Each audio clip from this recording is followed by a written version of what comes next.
주께로 갑니다.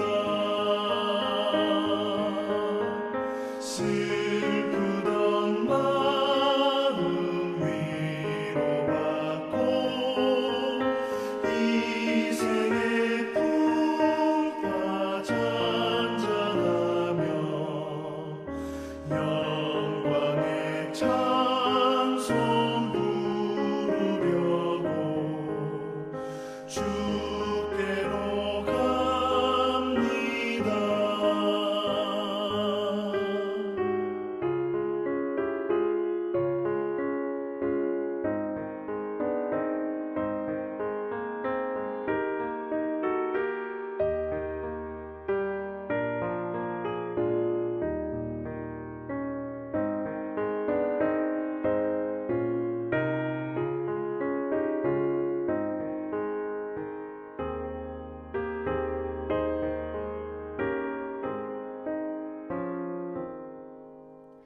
교만한 마음을 내버리고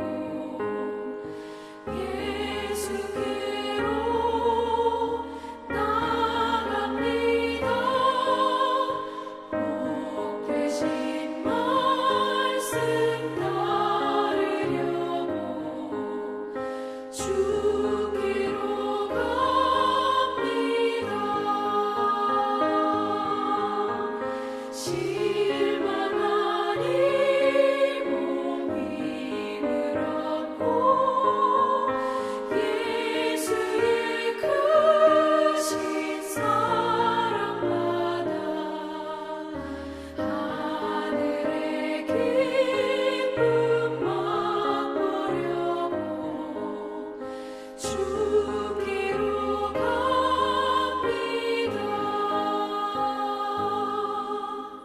죽음의 길을 벗어나서 예수께로 나갑니다. 영원한 집을 바라보고 주께로 갑니다.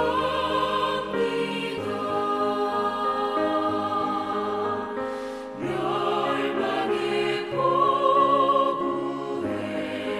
나와 평화의 나라 다다라서 영광의 주를 배우려고 주께로 갑니다.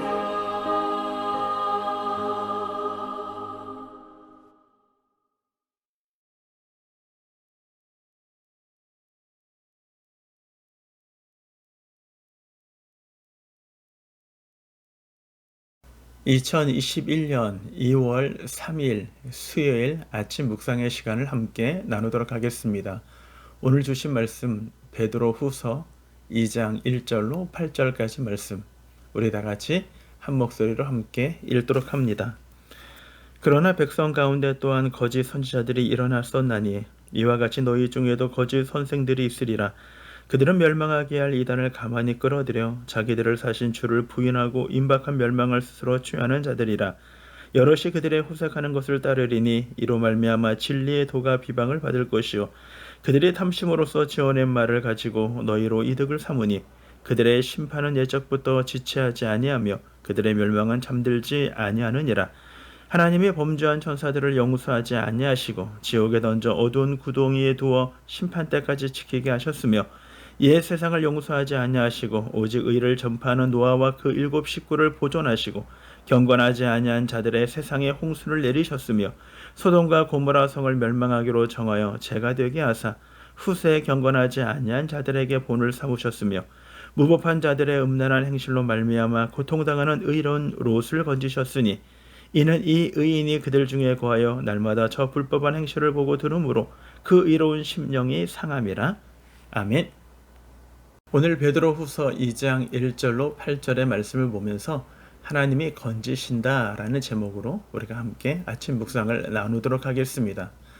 사도 베드로는 초대교회 안에 들어온 거짓 선지자들과 거짓 교사들에 대하여 경계할 것에 대하여 말씀하시고, 또한 그들이 우리를 미혹하게 하고 우리를 유혹하게 한다 할지라도 하나님은 능히 그 모든 위험으로부터 우리를 건지신다고 7절과 9절에서 우리들에게 말씀해 주고 있다라는 것입니다.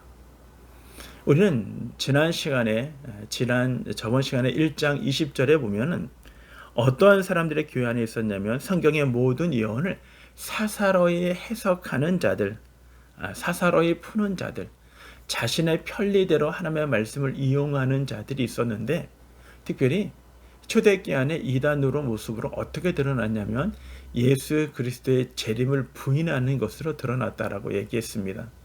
왜 주님이 주님의 재림하심이 속히 오지 않는 것으로 인하여 주님의 재림이 오지 않는다, 자신의 생각, 자신의 관점, 자신의 생각으로 하나님의 예언의 말씀을 사사로이 푸는 자들이 이단에까지 나아가게 되고, 사실적으로 그 당시에 이단이었던 사람들을 교회 안에 가만히 끌어들여 자신들의 논리가 맞다는 걸 주장하는 사람들이 있어 왔다라는 것입니다.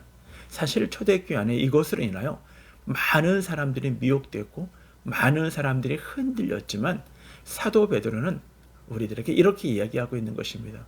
하나님의 경건한 자들은 반드시 건져주십니다라는 희망의 메시지를 우리들에게 전하여 주면서, 그러면 교회 안에 들어온 그 이단들이 무엇이냐고 사도 베드로는 우리들에게 그 이단들이 무엇인가를 우리들에게 설명해 주고 있는 것입니다. 2절 말씀에 보면 여럿이 그들의 호색하는 것을 따르리니 라고 얘기합니다. 여기서 호색한다라는 것은 성적인 성적인 육체적인 관계를 지칭하며 이야기하고 있는 것입니다. 초대교회 안에 이단의 모습이 어떻게 나타났냐면 성적인 부분과 관련되어 나타났다라는 것입니다. 자신들의 교리, 자신들의 이야기하는 것이 맞다라고 얘기하고, 그리고 그 모임 가운데, 그 성전 가운데 이단들의 특색이 뭐였냐면요, 바로 성전에서 일하는 공식적인 창기들이 있었다라는 것입니다. 그래서 하나님과 자신들이 믿는 신과의 올바른 접촉의 매개체로 그들과 함께 성적인 관계를 가져야 한다라고 주장하는 사람들이 있었습니다. 여기서 성적인 관계가 오히려 종교적인 모양을 띠며 색채를 띠면서 합법화된 일들이 되어진 것이죠. 그러다 보니까 정욕적으로 연약한 자들은요, 이것이 합법적이 되어짐으로 말미암아 더 담대하게 그 죄를 짓는 것이 초대교회 안에 있었다라는 것입니다. 오늘날 한국교회 안에도 통일교가 있습니다. 통일교의 문서명의 교리 가운데 피가름의 교리가 있죠. 문서명에 그 거룩한 피를 이어야만이 모든 죄가 씻음을 깨끗해질 수 있다라는 교리입니다. 사실은 이 부분들이 성적인 부분과 연관되어 일들이 일어나는 경우가 너무나 많았음을 한국교회 이단연구소는 우리들에게 이야기해주고 있죠. 그렇습니다. 초대교회 안에도 이런 정욕적인 부분, 호색적인 부분들이 있었음을 우리들에게 이야기해주고 있는 것입니다. 두 번째는 어떤 모습으로 나타나냐면 자신의 이득을 취하는 것으로 나타났습니다. 3절에 보니까 그들이 탐심으로써 지어낸 말을 가지고 너희로 이득을 삼으니 라고 얘기합니다. 탐심이다 라고 얘기하는 것은 무엇인가 차지하고 싶은 마음, 욕구를 이야기하죠. 근데 이 욕구가 무엇으론 지어낸 말, 플라스틱이라는 단어입니다. 이 말은 허구, 지어낸 말 또는 가짜라는 의미를 갖고 있는 것이죠. 자신의 무엇인가 욕구를 위하여 허구로 지어낸 말로 가짜로 무엇인가를 이야기하는 사람들, 논리를 펴는 사람들, 교리를 이야기하는 사람들이 있었는데 왜 그렇게 논리를 펴느냐? 왜 그렇게 교리를 가르치느냐? 네, 바로 뒤에 이렇게 얘기합니다. 이득을 삼기 위해서, 자신의 이득을 취하기 위해서 이 일들을 벌이고 있다는 것입니다. 저는 이단을 볼 때마다 그런 생각을 참 많아요. 왜 이 이단들은 그렇게 돈이 많을까? 이단들은 목적이요. 그들을 구원하고자, 그들을 변화시키고자 하는 목적이 아니기 때문입니다. 그들의 목적은 자신의 이득을 얻기 위해서 일들을 하는 것이기 때문입니다. 수단과 방법을 가리지 아니하고 자신의 이득을 취하는 자들, 그것이 초대교회 안에도 오늘날 우리의 삶 속에도 있음을 우리들에게 설명해 주고 있습니다. 세 번째는 4절에 보면 이렇게 얘기합니다. 하나님이 범죄한 천사들을 용서하지 아니하시고 범죄한 천사들이 등장을 합니다.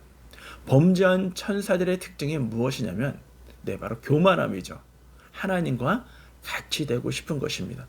원래 천사장이었던 루시퍼는요, 원래 찬양하는 천사장이었죠. 근데 그가 자신의 위치, 자신이 해야 할 일들을 버리고 교만하여진 것입니다. 결국은 우리 안의 범죄는 무엇이냐면요, 내 위치를 지키지 못하고 내가 해야 할 일들을 하지 않을 때 우리 안에 범죄가 드러나는 것입니다. 그래서 하나님은 최초 인간 아담에게 에덴 동산을 관리하도록 했죠. 그런데 에덴 동산에서 관리를 해야 할 아담과 하와는 어떻게 합니까? 자신의 피조물이라는 자신의 자리를 잊어버리고 그는 하나님과 같이 되고 싶은, 눈이 밝아지고 싶은 그런 욕망을 쌓여 자기 자리를 떠나게 되죠. 그때 하나님이 이렇게 말씀하십니다. 아담아, 내가 어디 있느냐라고 말씀하십니다.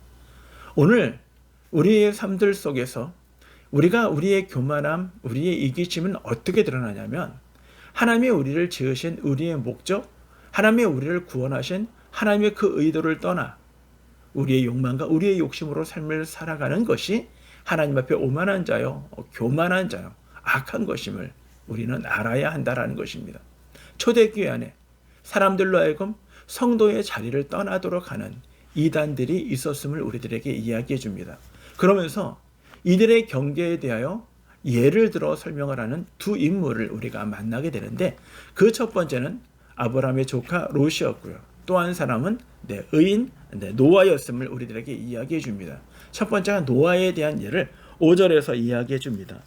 옛 세상을 용서하지 아니하시고 오직 의를 전파하는 노아와 그 7 식구를 보존하시고 경건하지 아니한 자들의 세상에 홍수를 내리셨다라고 얘기합니다. 의를 전파하는 노아, 경건하지 아니한 자들, 이렇게 구분을 하죠. 의를 전파하는 노아, 노아는 의를 전파했다라는 것입니다. 우리가 창세기에 보면 창세기 7장부터 이제 홍수의 사건이 일어나는데 7장에 보면 하나님의 보시기에요, 악이 세상에 관영했습니다. 모든 것이 악이 충만했던 시대였다라는 것입니다. 그래서 하나님은 이 세상을 심판하시고자 홍수로 말미암아 이 세상을 심판하시고자 작정하시고, 이 사실을, 이 자비로우신 하나님은 그냥 그들을 홍수로 심판하지 아니하시고요, 바로 의를 전파하는 노아를 두셨다라는 것입니다. 노아로 하여금 심판이 임할 때니 빨리 돌아오라고, 예수 그리스도 앞으로, 하나님 앞으로 돌아오라고, 방주로 돌아오라고, 구원을 얻으라고 그들에게 이야기하기 시작합니다. 그들이 잘 못 들을까요? 못 듣기 위해서? 못 들을까봐 하나님은 120년 동안 그들에게 이 복음을 전합니다. 근데 그들은 이 복음을 귀찮게 여기거나 가볍게 여기거나 우습게 여기거나 오히려 조롱하고 미친 사람들이라고 이야기했습니다. 그러나 노아의 가족은요, 하나님의 이 사건에 대하여 그들은 철저하게 잘 준비하고 있었다는 것입니다.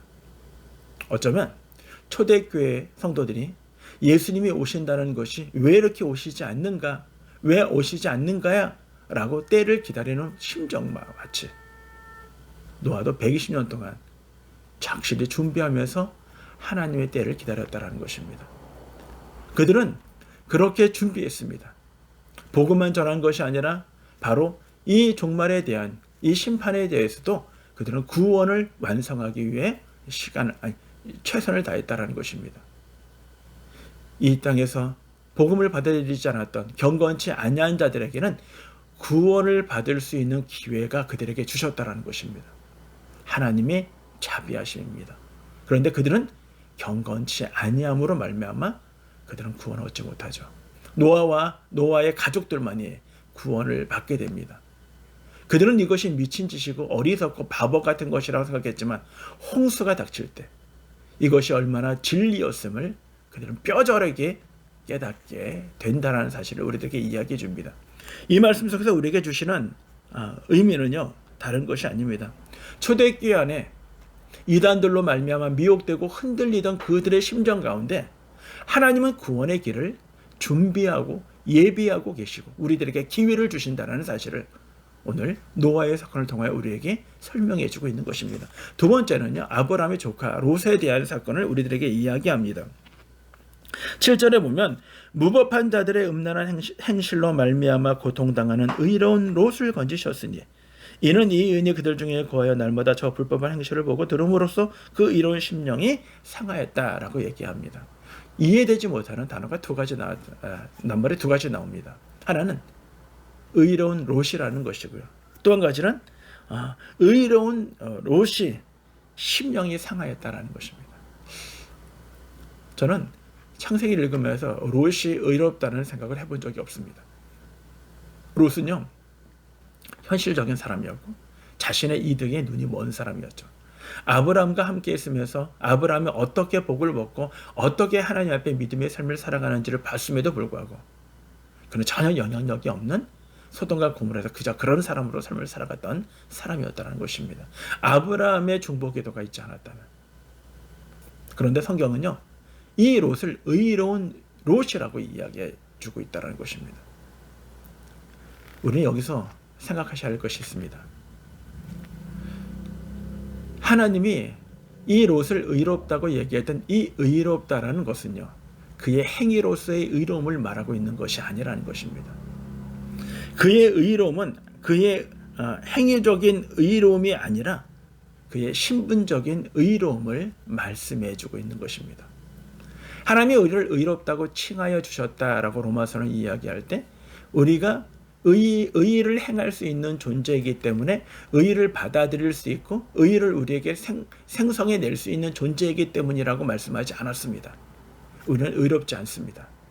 근데 우리 안에 주님이 들어오셨고 우리로 하여금 하나님의 약속을 믿게 하여 주신 것, 우리는 의롭지 않지만 그렇게 우리를 의롭다고 칭하여 주신 것이고, 그러므로 우리 예수 그리스도를 믿는 우리는 행위가 아니라 신분적인 의로운 존재가 되어졌다라는 것입니다.